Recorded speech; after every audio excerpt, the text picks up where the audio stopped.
Ito, dapat umaksyon na dito ang Senado. Ito, derechahan na kasi ito eh. Sila po ay nagpahayag ng kanilang mga nalalaman tungkol dito sa malupit na pandarambong sa Kabanang Bayan. Nabanggit nilang muli ang 30 Tamarind Street sa South Forbes Park, gayon din ang 14 at 41 Nara Street. Nabanggit din ang opisina ni Saldico sa House of Representatives at bahay daw sa Aguado sa harap ng Malacanang. Kinumpirma rin nila na totoo ang mga inihayag ni Orly Gutesa sa nakalipas na pagdinig ng komite. Bukod pa rito, isa sa mga nagsalitang ex-Marines ay tumestigong isinama siya ni Saldico nang magatid daw ng 5 malalaking maleta sa bahay ng Pangulo sa Ilocos Norte. Ayon sa kanyang pahayag, si Congressman Sandro Marcos pa umano ang tumanggap ng pera at ilang oras lamang ang lumipas ay dumating rin daw ang Pangulo at ang unang ginang. Ito matindi. Ayan ha. Oh. Si Sandro Marcos mismo ang tumanggap ng pera. Wala na kayong lusot dito. Uulitin ko, yung anak niya mismo na isa pang linisan, tinanggap yung diniliber na maleta nitong 18 Marines. Tapos dumating din si Bongbong Marcos. So dito, pwede pa nilang itanggi na, diniliber, hindi naman ako nagpa-deliver noon. Malay ko ba diyan ganyan? Dito, wala na silang lusot. Huwag mong sabihin hindi mo alam yung diniliber sa'yo kasi anak mo mismo tumanggap at dumating ka rin doon. Pero ano po ang ginawa ng chairman ng BRC? Sa halip na iharap sa taong bayan at diretsahang tanungin sa kanilang mga pahayag, kahagad na pinag-alinlanganan ang kanilang kredibilidad. Bago pa man masuri ang kanilang salaysay sa harap ng Senado. Ayan, ito. Yan yung problema natin dito kay Lacson. Imbis na sa laki nung ebidensyang hawak, sa laki nung itinuturong tao na talaga may direktang epekto sa bawat hapagkainan ng bawat Pilipino. Dahil siyempre pag nanakaw at involve ang presidente, yung anak at ang kanyang pinsan, ito'y malawakang nakawan ng pamilyang Marcos at Romualdez. Pamilya nila ang nagnanakaw. And etong si Lacson, imbis na imbestigahan, nagdesisyon laban dito sa 18 Marines, di ba? Pala desisyon to si Lacson. Teka muna, karapatan ng taong bayan marinig. Kasi pera ng taong bayan yung ninanakaw. Bakit isang tao lang ang magdi-decide? Ito hindi natin maintindihan dito sa lintik na Lacson na ito. Ang kapal ng mukha mo, Lacson. Gustong marinig ng taong bayan yan, but ikaw lang nagdi-decide. E di paharapin mo sa Blue Ribbon Committee. Ngayon, pag mali ang mga pinagsasabi, di banatan mo ng banatan. Gisahin mo kung gisahin. Kung kinakailangang pitpitin mo ang itlog ng mga yan, pitpitin mo. Pero bigyan mo sila ng araw na masasabi nila ang kanilang pahayag dyan sa Blue Ribbon. Ito si Lacson, hinaharang agad eh. Ngayon, nagsasalita na naman si Marcoleta. Tapos tatahimik ka na naman dyan, bakla ka. Didiretsuhin ko na to si Lacson. Gawaing bakla yan eh. Ito, hinaharap ka ni Marcoleta. Nung unang kinumpronta ka niya sa plenaryo, nag-speech si Marcoleta. Diyan, kumbaga, tawagin mong stage yan, kung ano man ang tawag niya dyan. Tinawag, harap-harap kayo. Hindi ka nagsalita, tas nagsalita ka sa media. Nag-post ka ng kung ano-ano. Naging keyboard warrior ka. Ngayon, nagsasalita na naman si Marcoleta, hindi ka na naman sasagot. Tapos magsusumbong ka na naman sa media, sumbongero ka. Magsusumbong ka na naman sa social media, sumbongero ka. Sumagot ka kay Marcoleta. Tila na buo na ang isang konklusyon sa mismong chairman na dapat sana ay siyang magsiyasat nito. Ipinagkibit-balikat na lamang ang kanilang mga salaysay nang hindi man lang binigyan ng oportunidad na sumagot sa mga konklusyon at teorya. Kung ang kanilang mga pahayag ay hindi kapani-paniwala, lalong nararapat na sila'y paharapin sa isang formal at pagdinig upang doon mismo masubok ang kanilang inihayag. Yun, di ba? Lacson, tanong kita, ano man tingin mo sa sarili mo? Diyos? Hari? Ikaw lang ang magdidesisyon? Hari ka ba ng Pilipinas? Tama si Marcoleta eh. Kung sa tingin mo, sablay itong 18K, sa tingin mo mali yan, mas lalo mong dapat imbestigahan para makita ng taong bayan na teka muna, peke ito sinasabi niya. Peke ito sinasabi nila, pitpitin natin ang itlog na ito mga ito. Nang makita ng taong bayan, they are fake. Di ba? Ito tatandaan nyo, mga sa taong bayan, kapwa ko Pilipino. Ang takot lang sa investigasyon may itinatago. Pansinin nyo yan. Yaan po ang laging direksyon nila. Yaan po ang lagi nilang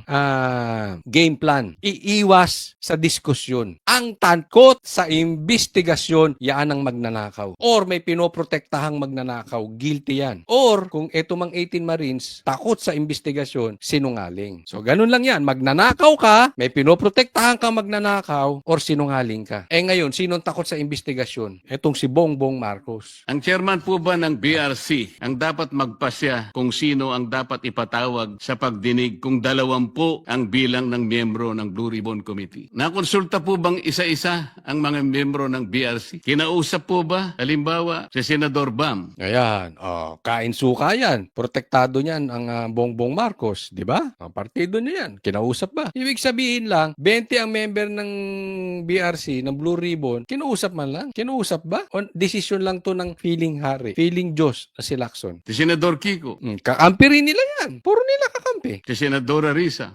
Isa pa yan. Kain suka rin yan.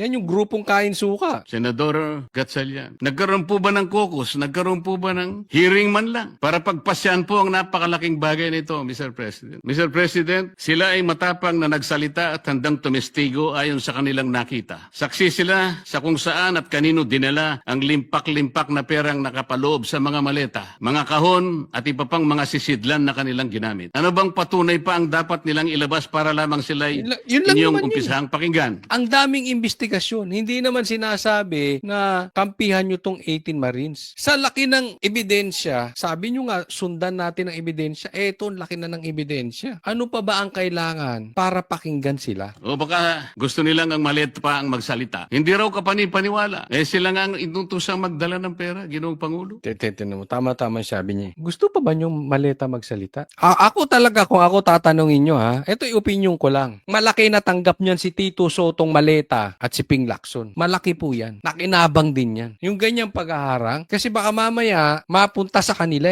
ako, duda ko lang to Kasi si Tito, di ba, dinilibiran daw.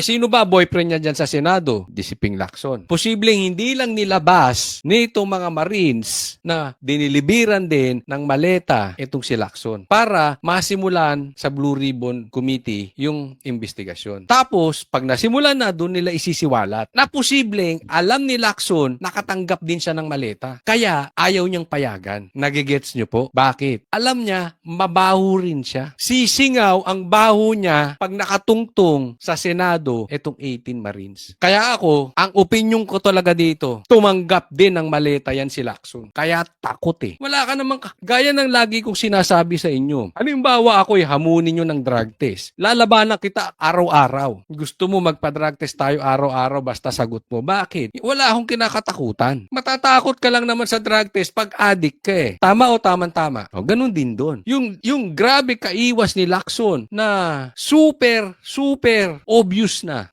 to the point na nakakahiya na. I mean, kung ako anak niyan, kahihiya ko yan, loko-loko na yan. Obvious Kung kamag-anak ko yan, kahihiya ko yan. Halatang halata. Kaya palagay ko, may tinatago din yung Marines na ebidensya labang kay Lacson. Kaya ang tanong, ano bang kinakatakutan ng chairman? Kayo, in-explain ko na. Ako, tanungin ko ulit kayo Kayo mga manonood, sang-ayon ba kayo doon sa aking naiisip? Bakit? Kasi alam nyo, pwede namang talagang bata siya ni Bongbong Marcos, iniiwas niya Pero hindi yung ganitong nakakahiya na siya. Meron niya.